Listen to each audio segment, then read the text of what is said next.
No-fly zone, a suburban vigil.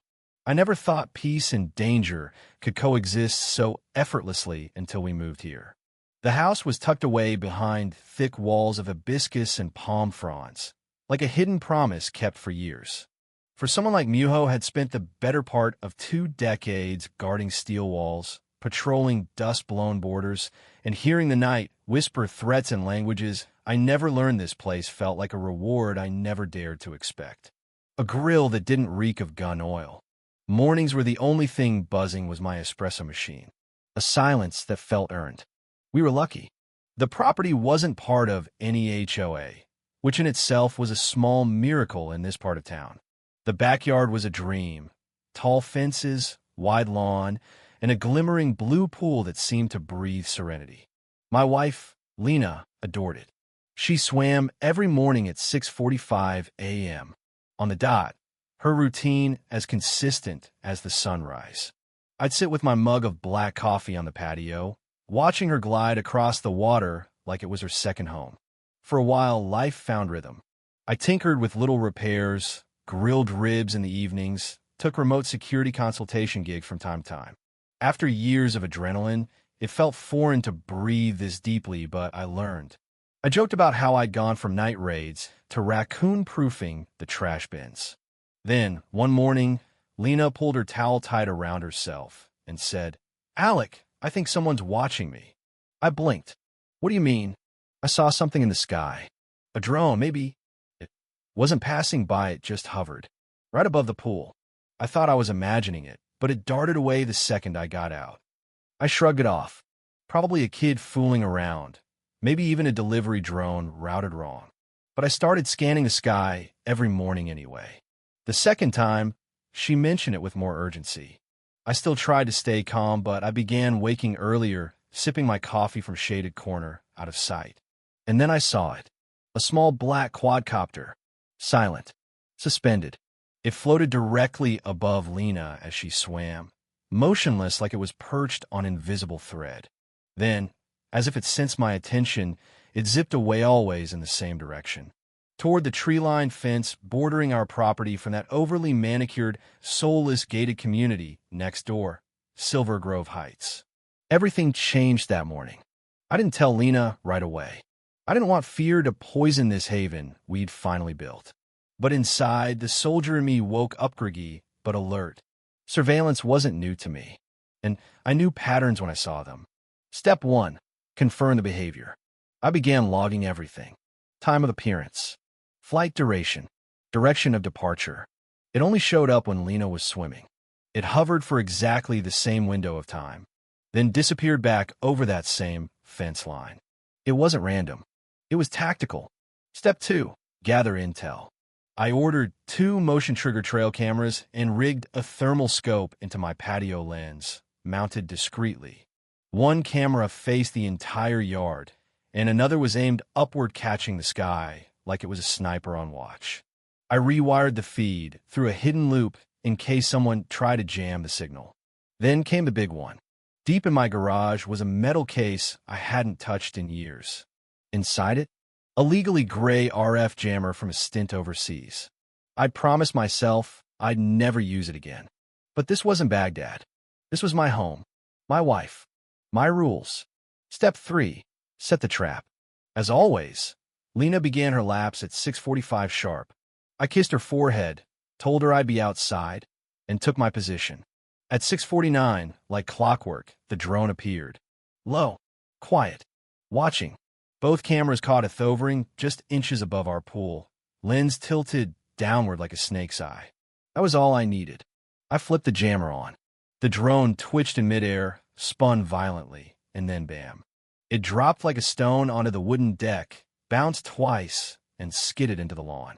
Lena screamed. I was already sprinting. "It's okay," I told her, my voice calm but edged. The thing was mangled, blades cracked, casing split. But the main body survived. And on its belly, a barcode, an FAA serial number. Bingo. I hooked it up in the garage, bypassed the security lock, and within minutes, I had an address. And a name. Ethan Braddock. My next-door neighbor. I barely knew the guy. Retired pilot. Mid-40s. We nodded once or twice over the years. She was the kind of man who never asked for sugar, but definitely kept count of how many teaspoons you used. A mirrored sunglasses on Sunday mower type. Rigid, polished, and now a voyeur. I didn't call. I didn't schedule a talk. I marched straight to his porch, the busted drone in hand. The air between our homes didn't feel like neighborly turf. Anna Marie, it felt like enemy soil. He answered in a tucked polo shirt, holding a protein shake like it was part of his identity. He glanced at the drone, then smirked. Looks like you found my toy. You want to tell me, I asked, jaw tight, why the hell this was hovering over my wife while she was swimming? He didn't flinch, didn't blink. Relax, he said. She wasn't naked. I was just appreciating the form. Silence. Heavy, corrosive silence. You married a 10 in a sundress. Alec, he added with a chuckle. You really expect people not to look? I just had better equipment. That was it. I dropped the drone. My right hook found his jaw clean and sharp. His shake exploded across the porch. I pinned him against the brick with a forearm. You ever fly anything over my wife again, I hissed, and I will bury your remote so deep in your ribs it'll show up on a CAT scan. Okay, he wheezed. Jesus. Okay. I stepped back, watched him slump like wilted trash. Next time, I muttered, stay out of my damn airspace. I thought it was over. It wasn't. 2 days later, sheriff's deputies showed up. Ethan had filed a police report. Assault, trespassing, destruction of property. I invited them in, calmly handed over everything: video, timestamps, flight paths, FAA data, and audio from our confrontation. They didn't arrest me, but they didn't leave empty-handed either. The law had its dance to perform. The next morning, I was served civil suit. Damages, emotional distress, medical expenses, lost wages. Mel was livid. He stalks me with a drone, and now you're the bad guy? That's how cowards fight, I said. When they can't win standing up, they crawl through court. But Ethan underestimated 2 things. 1, I recorded everything. 2, my attorney. His name was Marcus Velez, and he had the face of a librarian and the instincts of a wolf. When I handed him the evidence, he said, "This is a courtroom boomerang. It's going to spin around and knock his smug teeth out." Ethan's legal complaint was a masterpiece of melodrama. According to him, I ambushed him on his porch, assaulted him unprovoked, and left him with deep psychological scars. He included a photo of a suspiciously fake bruise and even added receipts for counseling. But he didn't know I had audio. His voice. His words. She wasn't naked. Better equipment. Those weren't misinterpreted, they were motive. On court day, the gallery was packed. Ethan strutted in late, with his high-priced lawyer and theatrical limp. He played the misunderstood neighbor, terrified for his safety.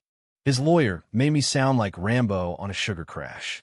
But when Marcus stood and played the drone footage, the entire courtroom went quiet. Then came Ethan's voice. You married a 10 in a sundress. A woman in the gallery muttered, "What the hell?" Ethan's face drained of color. I took the stand and told my story. Calm. Simple. Unpolished truth. I talked about Lena, about trying to give her peace, about the line he crossed. Then Lena stood. She said, "I used to love mornings. Now I flinch at shadows. I didn't ask to be watched, but I'm standing here asking for justice." It took the jury 39 minutes. The verdict, all counts in my favor. $175,000 in damages. Full restraining order. When the judge announced it, Ethan snapped. He launched up, knocking his chair back, shouting, "This is bullshit." 2 bailiffs tackled him. One slammed him against the bench. The other cuffed him. His lawyer looked like he wanted to become invisible. I watched it all, not with triumph, just relief. Justice doesn't always roar. Sometimes it seeps in quietly, and when it settles, it stays. Ethan vanished from the neighborhood within a month. His wife left him. His job teaching drone ethics? Gone. His name? Toasted on local Facebook groups and tabloid threads. His LinkedIn bio was hacked to read, "Licensed drone creeper." Now accepting restraining orders. I never saw him again. We threw a backyard party that summer. Ribs on the smoker. Music soft. Mel left again, really left. And at the back corner of our yard, I mounted that broken drone on a black pedestal under a sign. No-fly zone, trespassers will be jammed. People laughed. Lena smiled. I stood by the grill, beer in hand, watching her swim under the open sky finally, completely free.